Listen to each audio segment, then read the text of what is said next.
Fresh explosions have been reported in southern Iran just hours after US President Donald Trump ጤና ይስጥልን ቤተሰቦች እንዴት አላችሁ? ላይክ ሰብስክራይብ ሼር ስለምታደርጉላችሁንም አመሰግናችኋለሁኝ። ዛሬ ሰፋ ያለ መረጃ ነግራችኋለሁ። ከሰሞኑ ለእናንተ ምላሽ ያልሰጠው ትንሽ ስራ ስለበዛ ነው። አሁን ሪስፖንድ ለማድረግ ሞክራለሁ፣ ሪያክት ለማድረግ ሞክራለሁ ለእናንተ ማለት ነው። ውድ ተመልካቾች፣ ውድ አድማጮች የእናንተ ላይክ ሰብስክራይብ ሼር ማድረግ ትልቅ ቦታ አለው። ሁሌ ዴይሊ ኢንጌጅ የምታረጉ የኔ ተመልካቾች ያው ቤተሰብነታችን እየጠነከረ እንዲሄድ አድርጋችኋልና እናንተንም አመሰግናችኋለሁ። ባይዞይስ ከመጨረሻው ስትመለከቱት ለቪዲዮአችን ትልቅ አስተዋጽኦ አለው። እናንተ ደግሞ በእርግጥም እሱን ታረጋላችሁና እሱን ስለምረዳም ነው በጣም ቤተሰብነታችን እየጠናከረ እንዲሄድም ያደርጋል። ቻናላችንን ለመጥቀም እኔንም ፐርሰናል ለመጥቀም እናንተም ደግሞ የተለያዩ ጥያቄዎችን ለመጠየቅና ሙሉ ሀሳብ እንዲኖራችሁ ያደርጋል።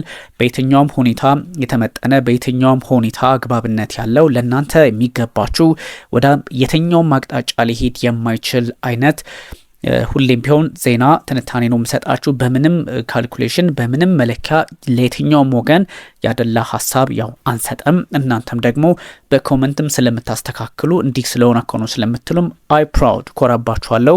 ስለዚህ በዛ ልክ እንቀጥል ነው። እያንዳንዳችሁ እስከ መጨረሻው ነው የምትመለከቱት። አይ ሆፕ ታረጋላችሁ። ምክንያቱም የእናንተ ጥረት አብረን የሰራ ነው ቻናላችን እየሆነ ስለሄደ ከፍ እናደርገዋለን። በእርግጥም ከሱ አንጻር ነው የምመለከተው። እናንተ እያንዳንዳችሁ ስማችሁን መጥራትም ሁላ እችላለሁና ለምታደርጉልኝ ላይክ ሰብስክራይብ ሼር ማድረግ ወይም ለሁሉም ትብብራችሁ እጅጉን አመሰግናችኋለሁ። እና ቢፌር ጠፍተዋል እንግዲህ ከሰሞኑ ይመጣሉ ብለን እናስባለን፣ ወይ ስራ በስቶባቸው ሊሆን ይችላል። በሰላም ከሆኑም ዳስ ኦኬ። እንግዲህ ተመልካቾች ዛሬ እንዳልኳችሁ ነው። ቤተሰብነታችሁ ይቀጥል። ሼርም አድርጉት፣ ላይክም አድርጉት፣ ኮሜንትም አድርጉት። እስከመጨረሻው ተመልከቱ። ምናልባት ማስታወቂያዎች ከመጡ እነዚህ አሳልፏቸው ምናምን የሚሏችሁ እነሱን አታሳልፏቸው። ዶንት ስኬፕ ዳም ስኪፕ አታርጓቸው። በሙሉ እዩት፣ ወዲያውኑ ስለሚቀይሩት እነሱ ማለት ነው። እሱ ያው ለኛ ለቻናላችን ስለሚጠቅም ማለት ነው። በጣም ሪስፔክት አለኝ ለእናንተ፣ ክብር አለኝ። ማከብራችሁ ደግሞ ሁሌ ዳይሊ ስለምትከታተሉ ሁሌም ሀሳብ ስለምትሰጡና ስለምታስተካክሉን ጭምር ስለሆነ እጅጉን አመሰግናችኋለሁኝ። ዛሬ ሰፋ ያለ መረጃ ምነግራችሁ ፕሬዚዳንት ዶናልድ ትራምፕ በዚህ በመካከለኛው ምስራቅ ጦርነት ላይ ከኢራን ጋር በገቡበት ሰጣ ገባ አማካኝነት የስልታዊ ሽንፈት አሜሪካ እንድትጋለጥ አድርገዋል በሚል የፖለቲካ ተንታኞች አቋማቸውን ጭምር እየገለጹባቸው ይገኛል። አሜሪካ ገባች ወጣች አንዳችም ያሳካችው ነገር የለም በሚል እየተተቹ ይገኛል። ለዚህ ደግሞ ፕሬዚዳንት ዶናልድ ትራምፕ በፈጠሩት ወይም ደግሞ እሳቸው እንግዲህ በሰጡት አስተዳደር ወይም ደግሞ ትዕዛዝ አማካኝነት የሚፈጸሙ ጥቃቶች ከጥቃት የተሻገሩ አይደለም፣ በተቃራኒው ኢራን ጉልበታማ ሆና እንድትወጣ ያደረገና ኢራን አቅሟን ለዓለም እያሳደገች መሆኗን ያሳየችበት መድረክ ሆኗል በሚል ትችት እየተሰነዘረባቸው ነው። ይሄ ሲባል ግን በትክክል የኒውዮርክ ታይምስ ተንታኞች ያስቀመጡትን ሀሳብ ተንተርሽኖም ነግራችሁ ይሄ የኔ ሀሳብ አይደለም። በእርግጥም እናንተ አሜሪካ በዚህ ጦርነት ምን አሳካች ምን ሰክሲድ ያደረገችው ነገር አለ፣ ፕሬዚዳንት ዶናልድ ትራምፕስ ቢሆኑ እንደ ፖለቲከኛ ምን አደረጉ ብላችሁ ብትጠይቁኝ ኦብቪየስሊ ፕሬዚዳንት ዶናልድ ትራምፕ በዚህ ጦርነት አላሳኩም፣ ጠላት አበዙ እንጂ ለአሜሪካም አልጠቀሟትም። በርካታ የጦር መሳሪያዎቿን እንድታወድም አደረጓት እንጂ የአሜሪካ አቅም ይሄ ነው እንደ የሚል ጥያቄ በሰዎች ዘንድ እንዲነሳ አደረጉ እንጂ ምንም የፈየዱት አንዳች ነገር የለም በሚል ልደመድምላችሁ እችላለሁ። ከእስራኤል ፖለቲካ አንጻር ግን እስራኤል ተጠቃሚ ሆናለች የሚል ሌላ አይነት ፐርስፔክቲቭ ግን ልሰጣችሁ እችላለሁ። ምክንያቱም እስራኤል በምንድነው የተጠቀመችው የሚለውን እንደምታውቁት ስለሆነ ማለት ነው። ከዚህ ከኒውክሌር ጉዳይ ላይ በግልጽ ደግሞ ኢራን እንዳይኖራት ከማድረግ አንጻር ድብደባ መፈጸሙ ነገ ከነገ ወዲያ እስራኤል ገብታ ጥቃት ብትሰነዝር አሜሪካ ፈርቀዳለች ወይም ደግሞ እሷ በቀደደችው ገባች የሚል ፖለቲካዊ ዓለም አቀፍ አንደምታ እንዲሰጠው ያደርጋልና እስራኤል ተጠቃሚ ልትሆን ትችላለች። ያም ሆኖ ግን የእስራኤልም አቅም የተፈተሸበት ጦርነት በመሆኑ ፈታኝ ነው። ኤኒዌይ ኒውዮርክ ታይምስ ኤንዋይቲ በስፋት በተንታኞቹ አማካኝነት ይዞት የወጣውን ነው የምነግራችሁ። የኒውዮርክ ታይምስ አናሊስቶች ናቸው ወይም ደግሞ ላለፉት 6 ወራት እንግዲህ ፕሬዚዳንት ዶናልድ ትራምፕ ስትራቴጂክሊ የሄዱበት መንገድ ወይም ደግሞ ከዚህ ከፌብሩዋሪ 28 ወይም ከየካቲት 10ዎቹ መጨረሻ አካባቢ ጀምሮ አሁን ድረስ ባለው የኢራን ውጥረት የአሜሪካና የኢራን የእስራኤል እንደዚሁም ውጥረት አማካኝነት ፕሬዚዳንት ዶናልድ ትራምፕ ስትራቴጂክሊ ደካማ አድርገዋታል አሜሪካን።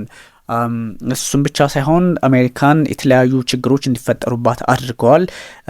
በጣም ኢራን በሶስት ነገሮች ላይ በተለይም ደግሞ አሜሪካ ዊክ ሆና ስትራቴጂካሊ በመካከለኛው ምስራቅ ደካማ ሆና እንድትታይ አድርገዋታል የሚል አለ። ከዛም ደግሞ የተለያዩ ጦር መሳሪያዎቿን እንድታመናመን አድርገዋታል የሚል አለ። ከዛም ደግሞ ሆርሙዝ ሰርጥ ላይ አዲስ የመደራደሪያ ነጥብ ለኢራን ከፍተውላታል የሚል አለ።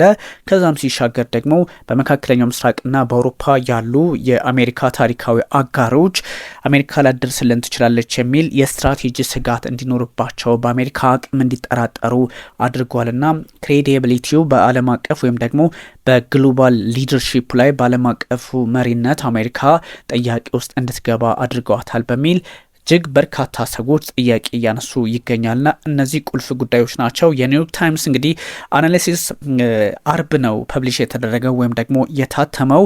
ይህን ተከትሎ ፕሬዚዳንት ዶናልድ ትራምፕ በኢራን ላይ ወይም በቴህራን ላይ የፈጠሩት ኢንክሪዚንግሊ ጦርነቱን እያሰፉ ለመሄድ የቀጠሉ ለመሄድ ጫና ለመፍጠር የሞከሩበት ርቀት ስትራቴጂክ ዴፊት ወይም ደግሞ ስልታዊ ተሸናፊነት ለዩናይትድ ስቴትስ አድርገውባታል። አሜሪካ ታላቅ ሆና ሳለ በፕሬዚዳንት ዶናልድ ትራምፕ አማካኝነት በዚህ ልክ ስትራቴጂካሊ እንድትሸነፍ አድርገዋል በሚል እነዚህ የኒውዮርክ ታይምስ አናሊስቶች ወይም ደግሞ ተንታኞች ስጋታቸውንም ትችታቸውንም አስቀምጠዋል ማለት ነው። ለፕሬዚዳንት ዶናልድ ትራምፕ ቀጥታ የተቀመጠ ነው። ዋሽንግተን ሴኪር ማድረግ፣ አካባቢውን መቆጣጠር፣ ፖለቲካል ኦብጀክቲቭን ማሳካት እንዳልቻለች ላለፉት ወራት የሚጠቁም ነው የሚል መረጃ ነው የተቀመጠው። እንግዲህ የቀድሞ ዲፕሎማቶች እንደዚሁም ደግሞ የሴክሬቲ የቀድሞ ዲፕሎማቶች፣ የደህንነት ተንታኞች፣ የቀጠናው ኤክስፐርቶች ወይም ባለሙያዎች እንደዚሁም ደግሞ የተለያዩ ሰዎችን ጋዜጣው ኒውዮርክ ታይምስ ማለት ነው ኮንቴንድ አድርገዋል ወይም ደግሞ የተለያዩ ሀሳቦችን ከነዚህ ለመውሰድ ሞክረዋልና ከዛም ባሻገር ደግሞ የአሜሪካን ሚሊተሪ ፓወር በጣም ኢንዱሪንግ በሆነ ክሬዲቢሊቲ አማንግ በተለያዩ አጋጣሚዎች ጥያቄ ውስጥ እንዲገባ የአሜሪካ ጦር አቅም በዚህ ልክ ለረዥም ጊዜ ተዋግቶ ይዘልቃሉ፣ በአንድ ቦታ ላይ ድል አድርጎ ይቀጥላሉ የሚለውን ከዚህ በፊት የነበረውን ተፈሪነት ፕሬዚዳንት ዶናልድ ትራምፕ ቀንሶበታል የሚል ትንታኔ ነው የወጣው። ይህ ማለት ግን አሜሪካ ሙሉ በሙሉ ያላትን የጦር መሳሪያዎችና ከባዶቹን ኒውክሌር እንኳን ሳትደርስ እጅግ ውስብስብ የሆኑ የሃይፐርሶኒክና የሱፐርሶኒክ ቴክኖሎጂዎችን የጦሩ ማለት ነው ብትጠቀም እጅግ ፈታኝ ጊዜ ዓለም ልታሳልፍ እንደምችል ግልጽ ነው። እሱን እንዳልተጠቀሙበት ቢታወቅም ግን አሜሪካ በጣም በአነስተኛ ጉልበትና አቅም እንደዚሁም ዋጋ ዓለምን መደምሰስ እንደምችል ነበረ ፕሬዚዳንት ዶናልድ ትራምፕ ከዚህ ቀደም ሲያስቀምጡት የነበረው። ዓለምም ያላት የፖለቲካ ልምምድ ዓለምም አሜሪካን የምትረዳበት መንገድ ይሄ እንደሆነ ይታወቃል። በእንደዚህ አይነት ጉዳዮች ላይ ደግሞ የተለያዩ ሀሳቦች ይጋራሉ። እናም እነዚህን ችግሮችም ደግሞ ታሳቢ ማድረግም ያስፈልጋል። ስለዚህ ቀደም ሲል እንደነገርኳችሁ በተለያዩ አጋጣሚዎች ኢራን አቅሟን ከፍ የምታደርግበትን አጋጣሚ ወይም ደግሞ ሰሚሽን ውስጥ ትገባለች፣ ኢራን ትንበረከካለች የሚል አቋም ነበረ። ግን እሱን ሳይሆን አርጊው የሚያደርግ ነገር መጥቷል። ዋሽንግተን ኮንፍሮንት ያደረገችው በጣም የማይበገር ጠላት የመፍጠር አይነት ሆኖ ነው የተወሰደውና እነዚህ አይነት ነገሮች ደግሞ የአሜሪካን ኢንፍሉዌንስ በዓለም አቀፍ ደረጃ ጥያቄ ውስጥ ያስገባ ካፓቢሊቲውን ሊያስገባት እንደሚችል ወይም ደግሞ በዛ ልክ እንዲታይ ያደረገ ነው።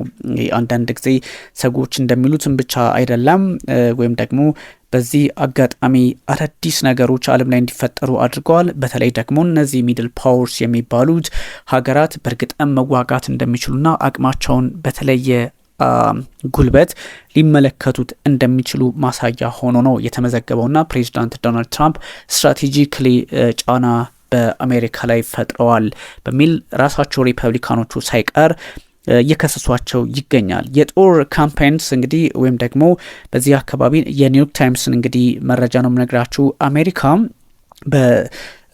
እዚህ አካባቢ ላይ ያለውን ሲፕሪዮሪቲ ወይም ደግሞ ይሄ የበላይነትን ወስዳ ስትራቴጂክ ሰክሰስ ማምጣት አልቻለችም።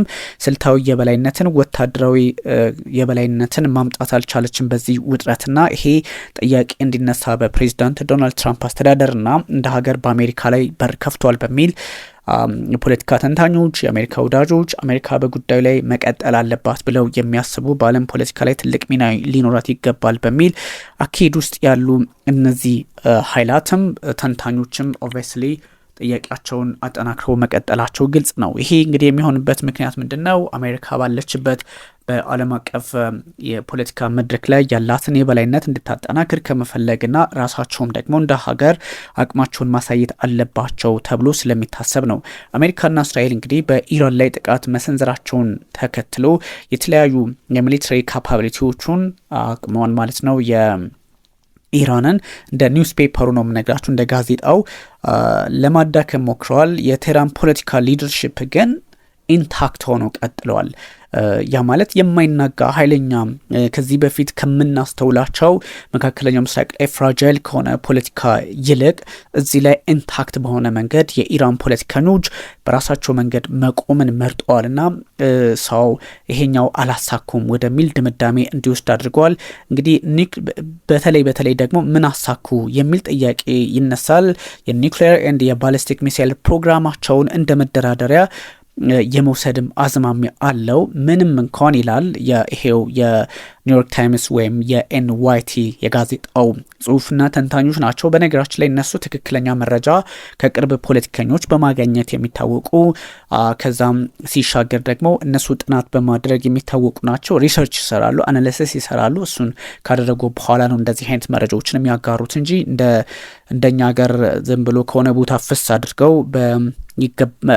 በይመስል ምንድነው በይሆናል አይነት ነገር ትንታኔ የሚሰጡም አይደሉም። እኔም ኒውዮርክ ታይምስን መርጬ በዚህ ልክ ሀሳቢን እያጋራው ያለውት እነሱ ካላቸው ፖለቲካሊ ቅርበት ያ ማለት ዋይት ሀውስ ላይ ቅርብ የሆነ የፖለቲካ ሰዎች አሏቸው፣ ሀሳብ ይሰጧቸዋል። ሎቢስቶች አሏቸው፣ ሀሳብ ይሰጧቸዋል። ፕላስ ደግሞ በጣም በርካታ ጦርነቶችን አናሊሲስ በመስራት የሚታወቁ ናቸው። በኢራቅ ጦርነት የነበሩ፣ በገልፍ ጦርነት የነበሩ፣ በአሁኑ ጦርነት ያሉ እንደዚህ ናቸው። በመካከለኛው ምስራቅ ላይ ረዥም ጊዜ የሰሩም ሰዎች ስለሆኑ ከዛ አንጻር ይረዱታል። በዛ ላይ የአሜሪካ ፖለቲካ እንደራሳቸው የሚቆጥሩ ናቸው። ጋዜጠኛ ቢሆኑም ግን ውሸት የማያወሩ ናቸው። ለምሳሌ እኛ በዚህ ሽረሪና ነው በሚባለው አካባቢ ወይም ደግሞ በዚህ በነበረው በኢትዮጵያ እንግዲህ ፌዴራል ኃይልና በትግራይ ኃይሎች መካከል አንድ ውጥረት ተቀስቅሶ ነበረ። እሱ እስካሁን እንግዲህ የሰማነው ጉዳይ የለም። ሁሉም በየሶሻል ሚዲያው የሚያጋራበት ሪስፖንሲብል በሆነ መንገድ ነው፣ ኃላፊነት ባልተሞላበት መንገድ ነው። ሁሉም ብሬኪንግ ይላል።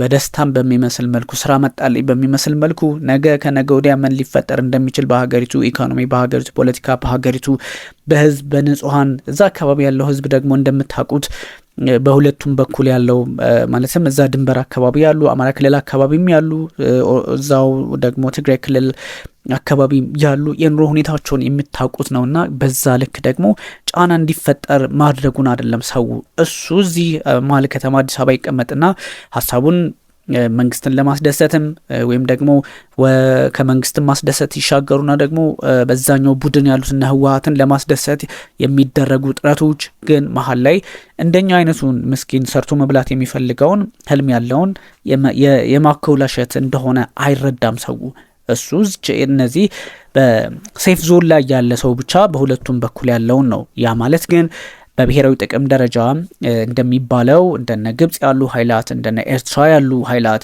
የሚገቡበት ከሆነ ይሄኛው በእርግጥም ከብሔራዊ ጥቅም አንጻር አቋም ተይዞ ይሄ ነው በሚል ዲፌንድ ማድረግ ጥሩ ነው። ያ ማለት ጦርነቱ ልክ ነው ያልኩ ሳይሆን ማንንም የሚቀስቅሰው ማንንም ጦርነቱ ልክ እንዳልሆነ እናንተም ታውቃላችሁ ነው ይማቃሉ። ያም ሆኖ ግን ሪስፖንሲቢሊቲ ያስፈልጋል። it's not game, it's not football, it's not a kind of ጎልፍ ምናምን እንደ ጌም ነው። ሰው አንድ ሮኬት ሲወነጨፍ ምን ያህል ህፃናትን እንደሚያስበረግግ፣ ምን ያህል አዛውንቶች እንደሚጎዳ፣ ምን ያህል ፈታኝ እንደሆነ መረዳት ያስፈልጋልና እነዚህ ይሄን ያልኳችሁ ለመሰላችሁ ሚዲያዎች የምዕራቡ ዓለም ሚዲያዎች ከብሔራዊ ጥቅማቸው አንጻር ዝንፍ አይሉም፣ ግን ደግሞ እውነቱን ከመናገር ጦርነቱን ቢያንስ አይሰብኩም። እውነትን ይናገራሉ። ጦርነት እንዲኖር አይፈልጉም እና በጣም ከነሱ መውሰድ ስላለብንም ጭምር ነውና ኒውዮርክ ታይምስ እንግዲህ ይህን ሲያወጣ ምንም እንኳን የአሜሪካን ጥቅም ይጎዳል ብሎ አስቦ ወይም ደግሞ የአሜሪካ በዚህ ልክ በዓለም ላይ እንድትሰል ካለመፈለግ ወይም ደግሞ ከመፈለግ አንጻር ላይሆን ይችላል፣ ግን ፕሮፌሽናሊ አናሊሲስ የሰሩት በዛ መንገድ ነው እና መረጃው በጣም እውነትም እኔም እንደው ነጻነቱ ኖሮኝ በዚህ ልክ ጻፍ እስቲ ብባል የምጋራው ሀሳብ ነው። አሜሪካ ምን አሳካች በዚህ ጦርነት ብትሉኝ ምን አሳካች የሚል ጥያቄ እኔም ራሱ ጠይቃለሁ። ምክንያቱም አዳዲስ የቤት ስራዎችን ለዓለም ነው እንደውም የሰጠችው አሜሪካ። በተለይ ደግሞ ሆርሙዝ ሰርጥ ላይ ያለው ነገር በጣም በሚያስቀው ሁኔታ የራሳቸው ሴናተር ዴሞክራት ሴናተር ነው፣ ስማቸው ጠፍቶብኝ ነው። እሳቸው ፕሬዚዳንት ዶናልድ ትራምፕን በኮንግረስ ወይም የፕሬዚዳንት ዶናልድ ትራምፕን አስተዳደር ምን አሳካችሁ የሚል ጥያቄ ሲያነሱ ምንድን ነው ያሉት? በመካከለኛው ምስራቅ ላይ ያለው ጦርነት እንግዲህ አዲስ አይነት እንኳን ያለ አላማችሁ ልታሳኩት የታለመው አላማ ሊሳካ ቀርቶ አዲስ የቤት ስራ ነው የተመጣው የሚል ሀሳብ ነው የሰጠው። ሚሳይሎችን ማውደም፣ ኒውክሌር ማውደም፣ አስተዳደር ማጥፋት የሚል ነው። 3 አላማ ነበራቸው። ኒውክሌርም ስቲል እየተደራደረችበት ነው ኢራን፣ ሚሳይሏንም እየተደራደረችባት ነው፣ አስተዳደሩም ቀጥሏል። 3ቱም አልተሳካም። አለመሳካት ብቻ አይደለም፣ ሆርሙዝ ላይ ተጨማሪ የቤት ስራ ለዓለም ሰጡ። እንኳን ማሳካት ቀርቶ ሌላ አይነት 3ቱ ሳይሳኩ ቀሩ። እሱ ይቀር እሺ፣ አለመሳካት የፍሪዝ ዋር አይነት ነገር ብንወስደውም ሌላ ደግሞ የሆርሙዝ ሰርጥ አዲስ አይነት ጦርነት የቀሰቀሰ ነው እንጂ የተሳካ አይደለም። እሱን በሚል አንድ ዴሞክራት ከዚህ በፊት ሲከራከሩ ተመልክቻለሁና እነዚህ ነገሮች ናቸው። ኦብቪየስሊ እንግዲህ ሮቢን ኒብለት የሚባሉ አንድ የቀድሞ የለንደን መሰረቱን ያደረገ ቻተም ሃውስ ቲንክ ታንክ ቡድን ዳይሬክተር ነበሩ፣ የቀድሞ ማለት ነው። እሳቸው ይህን ጉዳይ ሲያስቀምጡ ስትራቴጂክ ሉዝ ኤንድ አን ኤምባራስመንት ቴልን ደ ኒውስፔፐር ለጋዜጣው ሲናገሩት ስትራቴጂካዊ ሽንፈትና ሀፍረት ጭምር ነው የሚል ምላሽ ነው የሰጡትና ኦብቪየስሊ ምክንያቱም አሜሪካ ወደዚህ ጦርነት ስገባ እንደዚህ በዚህ ልክ ልቆም አልነበር ወይም ደግሞ ድርድሯን በዚህ ልክ ላይ ልታቆም ብቻ አልነበረም ፍላጎቷ። በብዙ መንገድ አላማዋን ለማሳካት ነበርና ያ ሳይሆን በመቅረቱ ብዙ ሰዎች በተለይም ተንታኞች አሁን እንደነገርኳችሁ እንደነ ሮቢን ኒብለት አይነቶቹ የቀድሞ ቅድም ያነሳውላችሁ በለንደን መሰረቱን ያደረገ የቻተም ሃውስ ቲንክ ታንክ ቡድን ዳይሬክተር በዚህም በሁለቱ መንገድ ስትራቴጂክ ሽንፈትና ሀፍረት በሚል ለአሜሪካ ስም ሰጥተዋታል ማለት ነውና የአሜሪካን ሴኩሪቲ ዲፔንደንት የሆኑ የአሜሪካን ሴኩሪቲ የአሜሪካ ደህንነት ላይ ራሳቸውን ጥገኛ ያደረጉ ስትራቴጂክ አጋር ሀገራት ጭምር ጥያቄ እንዲያነሱም ያደረገ ነው ጉዳዩ። አንደኛው ይሄ ነው እንግዲህ ያ ማለት በዚህ ልክ የሚታይ ነው። የሆርሙዝ ኢመርጀንስ አዝ ቴህራን ሜን ሌቨር በአዲስ መልክ ደግሞ በሆርሙዝ ሰርጥ አካባቢ ድሮም ታደረገው ነበረ። ኦፍኮርስ ግን ሆርሙዝ ላይ አዲስ አይነት ሚሳኤል አለ፣ ኒውክሌር አለ፣ አስተዳደር ለውጥ የሚባሉ ነገሮች አሉ። ከሱም ባሻገር ደግሞ አራተኛ ባፈር ዞን አድርጋ የወሰደችው ኢራን የሆርሙዝ ሰርጥ ነው። ይሄኛው አዲስ ነው።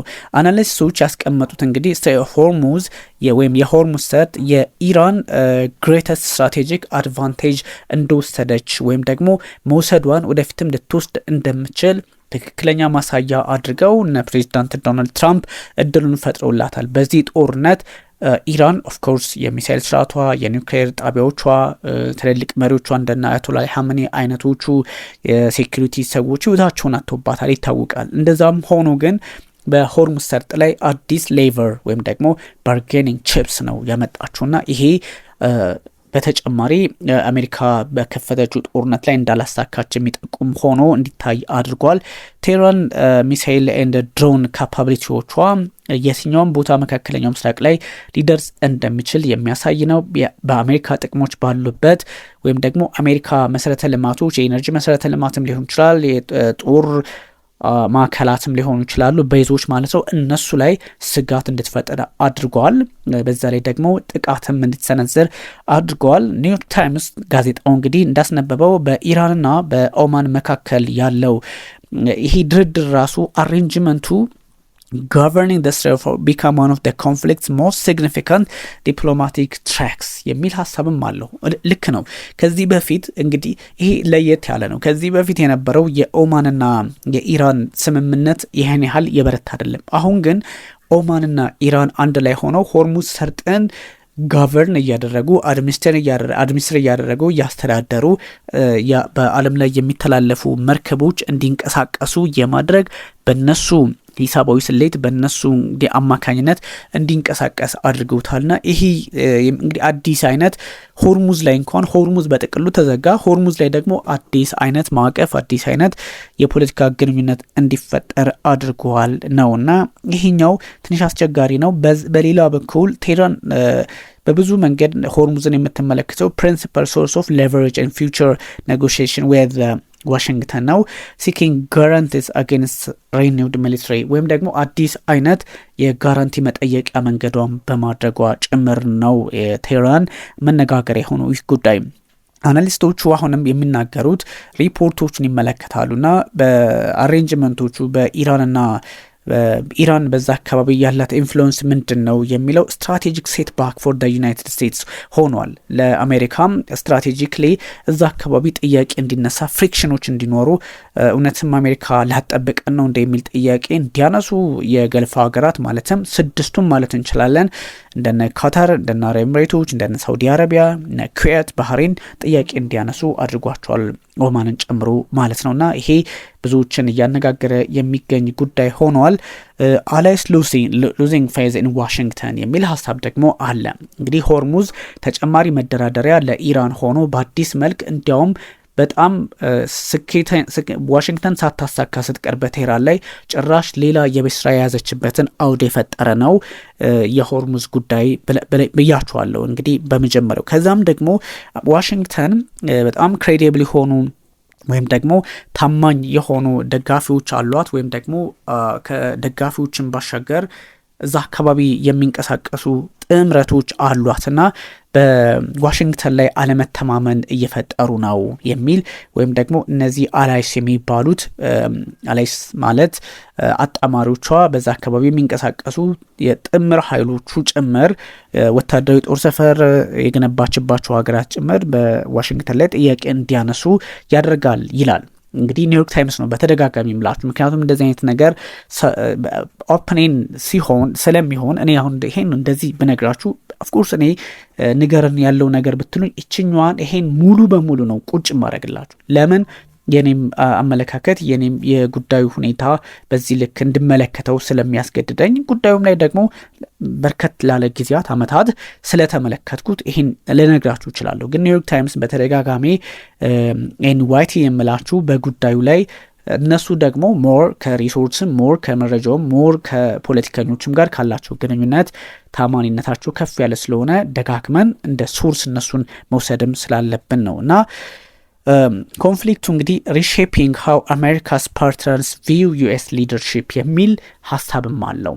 አሜሪካ እንግዲህ በመካከለኛው ምስራቅ ላይ ያሏትን አጋሮች ፍላጎት አቋምና አንዳንድ ሁኔታዎችን በሌላ ቅርጽ የማየት ፍላጎት ሊኖራቸው ይችላል። አንድም ሌላ አጋር ፍለጋ ሊሆን ይችላል እንደነ ቻይናና ራሽያ ያሉ ሀገራትን፣ አንድም ደግሞ በራሳቸው አቅም ማጠናከር ሊሆን ይችላል። ያ ማለት ሳውዲ አረቢያን ከተመለከታችኋት አሁን የኒውክሌር ጉዳይን ማንሳት ጀመረች። የኒውክሌር ጉዳይን ማንሳት የጀመረችበት ሌላ ምክንያት የላትም። ኢራን ነገ ከነገ ወዲያ ነክ የሌላት ኃይል ሆና ልትቀጥል ትችላለች። ይህ ከሆነ ደግሞ በእኛ ፖለቲካ ላይ ፈታኝ ይሆናል የሚል ስጋት ስላለባት ነውና እሱን በግልጽ መመልከት የሚያስፈልገው እንደሆነ ግልጽ ነውና የሊደርሺፑን ጉዳይ የነ ፕሬዚዳንት ዶናልድ ትራምፕንም በዚህ ልክ ማየቱ አስፈላጊ ነው። ከዛ ውጭም ደግሞ የአውሮፓ መንግስታት እንግዲህ ኢንክሬዲብሊ ጥያቄ በአሜሪካ ኮንሲስተንሲ ላይ ጥያቄ ማንሳት ጀምረዋል። ፖሊሲው በተለይም ደግሞ በፕሬዚዳንት ዶናልድ ትራምፕ አስተዳደር ውስጥ ያለው ጉዳይ ጥያቄ እንዲነሳ የገልፍ ሀገራት prudent diplomatic relation with Iran, China, Russia and Europe ለማድረግ to reduce their dependence on the United States በር ከፍቷል የሚል ሀሳብ ነው እየተጋራ የሚገኘው። ምክንያቱም ጭራሽ እነዚህ የገልፍ ሀገራት ከአውሮፓውያኖች ጋር ትልቅ ግንኙነት ቀደም ሲል እንደነገርኳችሁ ነው ከአውሮፓውያን ጋር ትልቅ ግንኙነት ለመፍጠር ተገደዋል። ከቻይናም ከራሽያም ጋር አብረው ለመስራት ተገደዋል። ኢቨን ከኢራን ፖለቲከኞች ጋር በተለያዩ ጉዳዮች ላይ ለመነጋገር ግድ ብሏቸዋል እና የዋሽንግተንን ተፈላጊነት በመካከለኛው ምስራቅ የገፋ አቋም ተደርጎ የሚወሰድ ነው። ብዙ ጥያቄዎችም ይነሳሉ። ኦፍኮርስ በተለይም ደግሞ ዋሽንግተን ላይ ፖዚሽን እንዲቀየር ሊያደርግ ይችላል። የአቋም ለውጥ እንዲኖር የሚያደርግ ሊሆን ይችላል። ምክንያቱም ይሄ ነገ ከነገ ወዲያ ምን ሊፈጠር ይችላል፣ በራስ መቆም ሊያስፈልጋቸው ይችላል። ያ ማለት እንግዲህ ምንም እንኳን ሳውዲ አረቢያ ለንጹሃን መሰረተ ልማት ወይም ደግሞ ነው ቢባልም አንዳንድ የኒውክሌር ጥያቄዎችን ከዚህ በፊትም አንስተዋልና አሁን አስፓየር የማድረጉ ጉዳይም ከዚህ አንጻር አብሮ ሊታይ የሚችል ነው። እንግዲህ ዋሽንግተን ቼንጂንግ የራሷን አቋምም በተለያየ መንገድ ለማየት የሚያስገድድባት ሁኔታ አምጥታለች።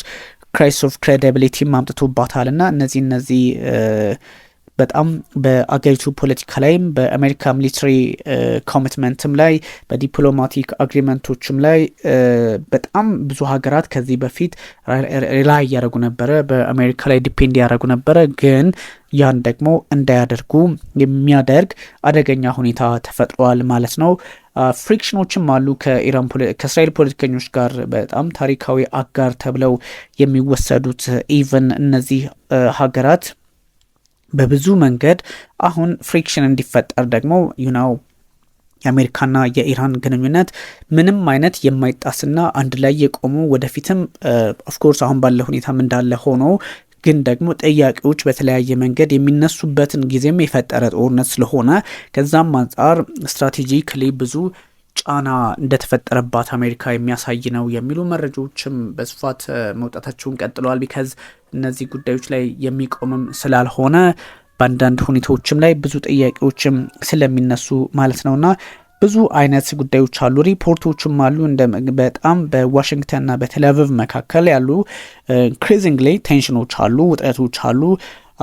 በተለይም ደግሞ የፈረንሳይ የደህንነት ተንታኝ ፍራንሲስ ሄስቦርግ ይባላሉ። እሳቸው የአሜሪካ ሲኒየር ዩኤስ ኦፊሻል ቢከም ፍራስትሬትድ ዊዝ እስራኤል ከእስራኤል ጋር ያለው ግንኙነት ልክ ላይሆን ይችላል። ጠቅላይ ሚኒስትር ቤንያሚን ኔታንያሁ ኤክስፔክቴሽናቸውም ደግሞ ወይም ደግሞ ስዊፍት የሆነ የሚሊትሪ ካምፔናቸውን ማሳካት ባለመቻላቸው አንዳንድ ጥያቄ እንዲነሳ አድርገዋልና በሁለቱ መካከል ያለውን ግንኙነት በጣም ፎሬቨር ጥያቄ ውስጥ ሊያስገባ የሚችል ሊሆን ይችላል በሚልም እንደዚሁ የፖለቲካ ተንታኞች ሀሳባቸውን ያጋራሉ። እነዚህ ጉዳዮች እንግዲህ የፕሬዚዳንት ዶናልድ ትራምፕም እንደምታውቁት ዛሬ ካንስል አድርገዋል። በቀኑ ዜና የነገርኳችሁ እንዳለ ሆኖ ማለት ነው። እነሱ ለምን ፕሬዚዳንት ዶናልድ ትራምፕ በዚህ ጉዳይ ላይ መውላወል ፈለጉ የሚል ጥያቄ የሚያነሳዋሉ። በዛ ላይ ደግሞ ፕሬዚዳንት ዶናልድ ትራምፕ ከምን አንገል ከምን አቅጣጫ የፖለቲካ መንገዱን ሳቱት የሚልም ጥያቄ ይነሳባቸዋል። መካከለኛው ምስራቅ ላይ እንደምታውቁት በጣም የተወሳሰቡ ሁኔታዎች አሉ። የጋዛው ጉዳይ አለ። አሁን ደግሞ በተጨማሪም የዌስት ባንክ ጉዳይ አለ። ደቡባዊ ሊባኖስ ላይ ዛሬም ጥቃት ቀጥሏል። ራሱ እስራኤልም በተለያዩ አቅጣጫዎች ስጋት ውስጥ ናት። በ7ና በ8 ግንባር ጥያቄ አለብኝ የሚል ስጋት አለባት። አሁን ሆርሙዝ ሌላ ጣጣ ነው። ሆርሙዝ ላይ ብቻ ይቆም አይደለም። እንደነ ሳውዲ አረቢያ ያሉ ሀገራት በቀይ ባህር ፖለቲካ ላይ ጥያቄ ማንሳት ጀምረዋል። የራሳቸውን ጥምረት መፍጠር ጀምረዋል። እነዚህ ሁሉ በብዙዎች ዘንድ የዚህ ጦርነት ውጤት መጨረሻው ይህ ሆኗል ወይም ደግሞ አሳካው የሚሉት ነገር የላቸውም ፕሬዚዳንት ዶናልድ ትራምፕ የሚልም ሀሳብ እንዲጋራ አድርገዋል። ዋቴቨር ግን የተፈጠረው ነገር በዓለም ፖለቲካ ላይ የራሱን አደገኛ መንገድ ሊከተል የሚችል የትኛውም ኃይል በራሱ መቆም አማራጭ ሊያደርግ እንደሚገባው የሚያሳይ ነውና አንዳንድ ሁኔታዎችን በዛ ልክ ማየትም ያስፈልጋል። ፕሬዚዳንት ዶናልድ ትራምፕም እንግዳቸው ሁሉም የራስን አቅም በራስ ልክ ማቆም፣ የራስን ጉልበት በራስ ጉልበት ልክ መቃኘት የሚል እንደሆነ ይታወቃል። ግን ትራምፕ ደግሞ እንደዚህ አይነት ፖለቲካል ሴት ባክስ ገጥሟቸዋልና እነዚህን ጉዳዮች እንዴት ነው መቋጨት ያለባቸው ፕሬዚዳንት ዶናልድ ትራምፕ የሚለውን በስፋት ነው ሰዎች በተለይም ደግሞ ከጉዳዩ ጋር ቅርበት ያላቸው ተንታኞች ሳይቀሩ በስፋት እያስቀመጡት የሚገኘው። ብዙ ሁነቶች፣ ብዙ አካሄዶች፣ ብዙ የፖለቲካ ስርዓቶች፣ ብዙ ዓለም ልትመለከተው የሚገባውን ጉዳይ በትክክልም ፍሬም አላረጉትም ፕሬዚዳንት ዶናልድ ትራምፕ። ያ ማለት እንግዲህ በራሳቸው የፖለቲካ ቅርጽ ልክ የሰሯትን ዓለም አሜሪካኖች አሁንም ጫና ውስጥ እያስገቧት የሚገኙት ፕሬዚዳንት ዶናልድ ትራምፕ ናቸው የሚል ጥያቄ እንዲነሳም አድርገዋል። የአሜሪካ ቀይ መስመር ተጥሶባታል የሚልም ሀሳብ እንደዚሁ ይጋራል። የአሜሪካ ቀይ መስመር ኦብቪየስሊ በኢራን ተጥሷል። የአሜሪካ ቀይ መስመር ሲጣስ ምንድን ነው? አሜሪካ የኢራን ሚሳይሎች፣ የኢራን ድሮኖች እስከ እንግዲህ ለአሜሪካ ራሱ ስጋት እስከ መፍጠር ደርሰዋል እና ድሮኖች በተለያዩ አጋጣሚዎች ደግሞ በአሜሪካ ሰማይ ላይ ሲታዩ የነበረ ከዚህ በፊት ነገራችኋለሁ። ዋሽንግተን ዲሲ ላይ ሳይቀሩ የማይታወቁ ድሮኖች ሲመለከቱ ነበረ። ራሳቸው ፕሬዚዳንት ዶናልድ ትራምፕ ደግሞ ስጋት አለብኝ በነ ኢራን ህይወቴን ላጣ እችላለሁ እስከ ማለት የደረሱበት የእስራኤል የደህንነት ሰዎች ደግሞ ፕሬዚዳንት ዶናልድ ትራምፕ ስጋት እንዳለባቸው ሲያስቀምጡ የነበረው ጊዜ እናስታውሳለን እና ይህ ጦርነት ስትራቴጂክሊ ለአሜሪካ ስጋትና ሽንፈትም ጭምር ተደርጎ የተወሰደ ነው። በእውኑ አሜሪካ ተሸንፋለች አልተሸነፈችም የሚለው እንዳለ ሆኖ ግን በብዙ መንገድ ጥያቄ እንዲነሳ አድርጓል። ውድ ተመልካቾቻችን ረዘም ያለ ጊዜ ወስጄ ብዙ ሀሳብ አጋርቻችኋለሁ። እናንተም ኮመንታችሁን ላይክ፣ ሼር ማድረጋችሁን ቀጥሉ። ቢኒያም ካሴ አብሬያችሁ ቆይታ አድርጌያለሁኝ። እጅጉን አመሰግናችኋለሁ። መልካም ጊዜ ይሁንላችሁ።